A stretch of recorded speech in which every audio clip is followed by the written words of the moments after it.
Fasting जैसे हम जानते हैं कि भूखा रहना है, और इंटरमिटेंट फास्टिंग ये बोलकर कंटिन्यू भूखा नहीं रहते हैं, फिर कुछ टाइम के बाद हम खाना खा लेते हैं, यानी कुछ टाइम खाना खाया, एक विंडो रखते हैं, खाना खा सकते हैं, पी सकते हैं, बाकी चीजें, और फिर कुछ टाइम के लिए हम ये सारी चीजें हम छोड़ देते हैं, तो इसको इंटरमिटेंट फास्टिंग कहते हैं। जैसे कि एग्जाम्पल है, हिंदू मजहब में व्रत रखते हैं, मुसलमानों में रोजे होते हैं, तो रोज में हम सूरज डूबने के बाद खाना खाते हैं, सुबह तक हम खा सकते हैं, लेकिन फिर दिन में हम नहीं खाते, तो इंटरमिटेंट हो गया, एक पीरियड में हम खाते हैं, एक पीरियड में नहीं खाते, इसी को इंटरमिटेंट फास्टिंग कहते हैं। लेकिन ये जो आजकल जो इंटरमिटेंट फास्टिंग हम बोलते हैं, ये जो कॉइन की गई थी टर्म, इसमें तो यही था कि वजन कम करने के लिए, वजन को कम करने के लिए एक रिजीम दी गई थी कि ये देखा गया था इससे वजन कम हो जाता है,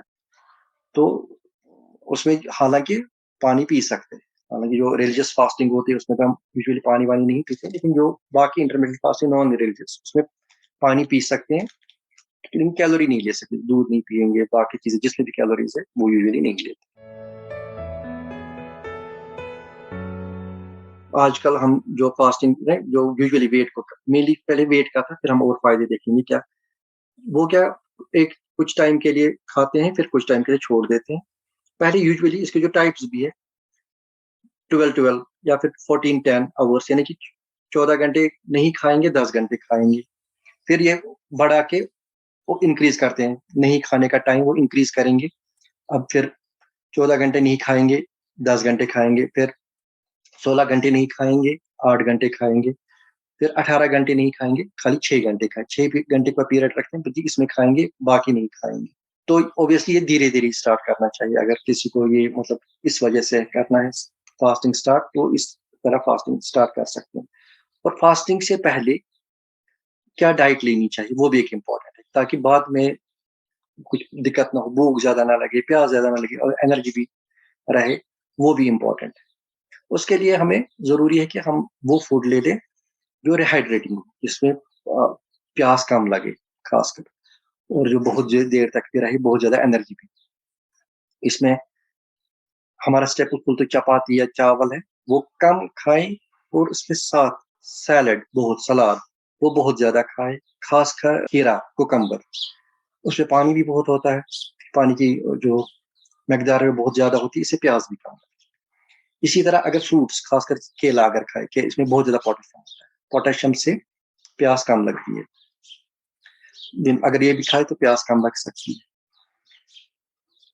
और जो चीजें नहीं खाए या जिसे प्यास लगती है, फॉर एग्जाम्पल नॉन वेज, अगर हम मटन, चिकन या अंडा खाते हैं, वो ज्यादा देर तक म्यादे पे रहता है, तो भूख कम लगेगी। बात हमें याद रखनी कि अगर हम ज्यादा खाएंगे तो उससे प्यास ज्यादा लगेगी। ये प्रोटीन है, प्रोटीन पेट पे ज्यादा देर तक रहेगा, भूख कम लगेगी, लेकिन प्यास लग सकती है, लेकिन इसलिए थोड़े से मॉडरेट क्वांटिटी में लेना चाहिए, बहुत ज्यादा नहीं लेना चाहिए। इसी तरह क्या नहीं लेना चाहिए, अगर हम बहुत ज्यादा नमक लेते हैं, बहुत ज्यादा मसाले लेते हैं, इनसे प्यास लगती है। चाय पियेंगे, उससे भी प्यास लगती है। चाय एक डाययूरेटिक है, उससे पेशाब बहुत ज्यादा आते हैं, तो ये कम हो जाता है, पानी बॉडी में कम हो जाता है, इससे प्यास। तो चाय अवॉइड करेंगे, नमक अवॉइड करेंगे, मसाले अवॉइड करेंगे, नॉन वेज मॉडरेट क्वांटिटी में खाएंगे, कम क्वांटिटी में खाएंगे अगर खाना है, या उससे भी प्यास लग सकती है।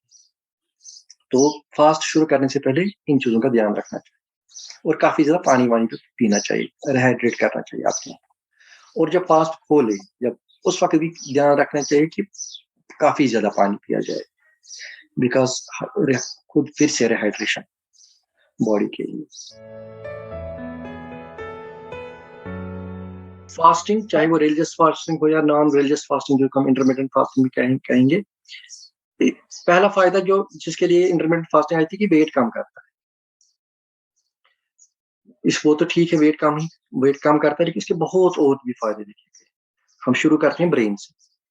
ब्रेन पे इसका इफेक्ट, दिमाग पे इसका इफेक्ट देखा गया कि ये मेमोरी को बढ़ा देता है, ये कॉग्निटिव मेमोरी यानी कि याददाश्त बढ़ा देता है, कॉग्निटिव फंक्शन यानी कि सोचने, समझने और हल करने की जो सलाहियत होती है, प्रॉब्लम सॉल्विंग, वो बढ़ा देता है। इससे कुछ डिजीज होती है, अच्छा ध्यान भी इससे ज्यादा, जो कंसंट्रेशन लगना, वो भी इसमें बढ़ जाता है।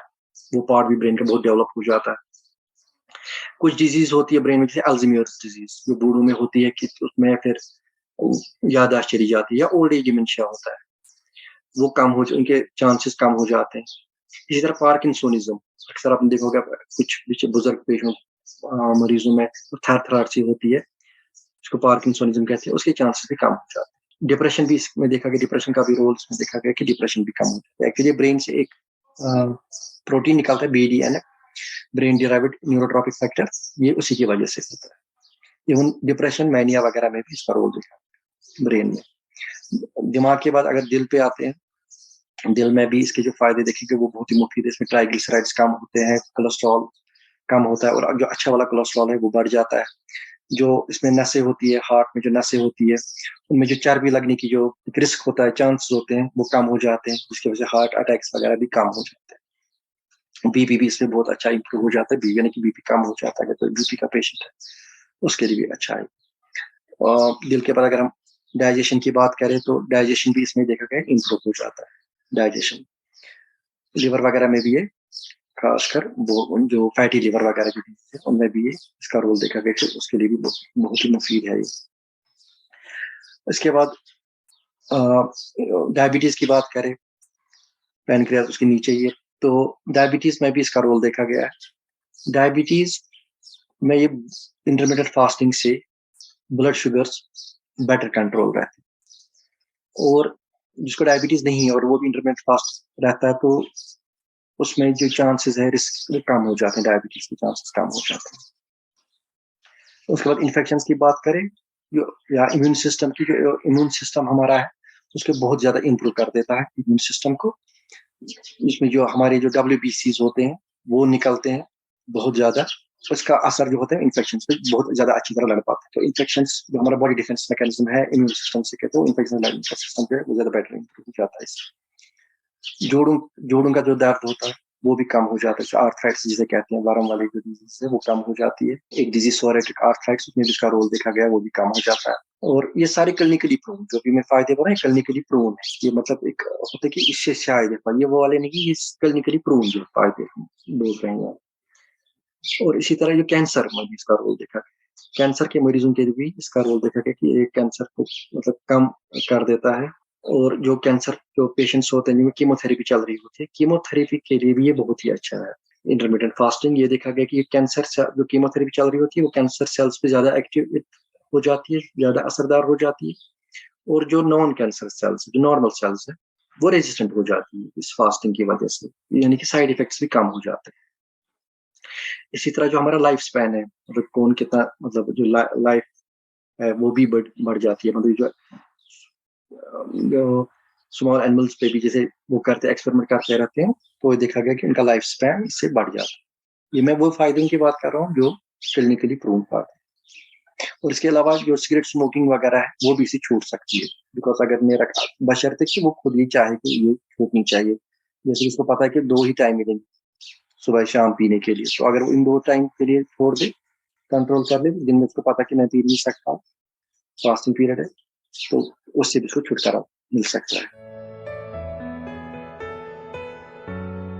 अगर हम फास्टिंग क्लासिफिकेशन करें ना, फास्टिंग हम बोल सकते हैं, एक तो पहले एक क्लास में religious and non religious fasting. Religious fasting जैसे हमने बोला, व्रत रखते हैं, रोजे रखते हैं, या जीव्स में होता है यौम कशूर, वो रखते हैं। तो ये तो प्राचीन टाइम से, बहुत पहले कदीम जमाने से चले आ रहे हैं।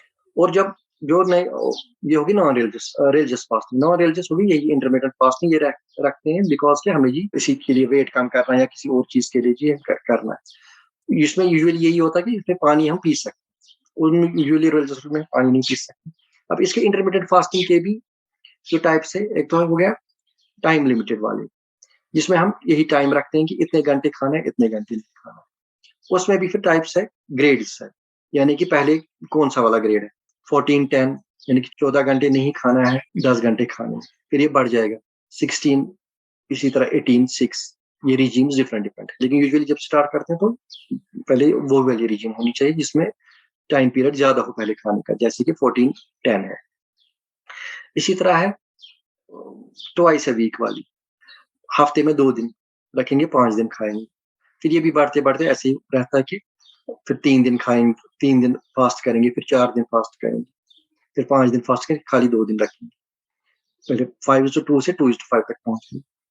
इसी तरह है only once meal a day, यानी कि एक ही दिन में एक ही बार खाएँगे। अच्छा डाइट खाएँगे, 1-2 घंटे खाएँगे, तो बस उसके बाद नहीं खाएँगे। लेकिन ये ज़्यादा मुश्किल है, क्योंकि इसमें थोड़ा-सा ही टाइम है, इसमें तो ये थोड़ा-सा मतलब सबसे मुश्किल तरीन में से यही माना जाता है। यही इसके टाइप्स हैं। अगर कोई बीमार इंसान है फॉर एग्ज़ाम्पल, तो उसको तो नहीं रहना चाहिए पहली बात, या डॉक्टर से मशवरा करके, ख़ासकर कुछ डिज़ीज़ में जो नहीं रह सकते हैं। जैसे कि क्रॉनिक पेप्टिक अल्सर डिज़ीज़ है, म्यादे में ज़ख्म है, अल्सर है, वो नहीं रख स उनको नहीं रहना चाहिए या नहीं रख सकते हैं, बिकॉज़ एसिडिटी और बढ़ जाएगी। इसी तरह अगर लिवर डिज़ीज़ है, फैटी लिवर में तो अच्छा असर है, लेकिन कुछ लिवर डिज़ीज़ है, सिरोसिस है, में लिवर बहुत खत्म है, ग्लूकोज़ की स्टोरेज होती ही नहीं, तो इनको बहुत ज़्यादा हाइपोग्लाइसीमिया हो सकता है डे में, तो इनके लिए प्रॉब्लमैटिक है। हेपेटाइटिस है, इसमें भी मतलब इनमें हाइपोग्लाइसीमिया के चांसेस बहुत ज़्यादा है, तो इनको नहीं रहना चाहिए।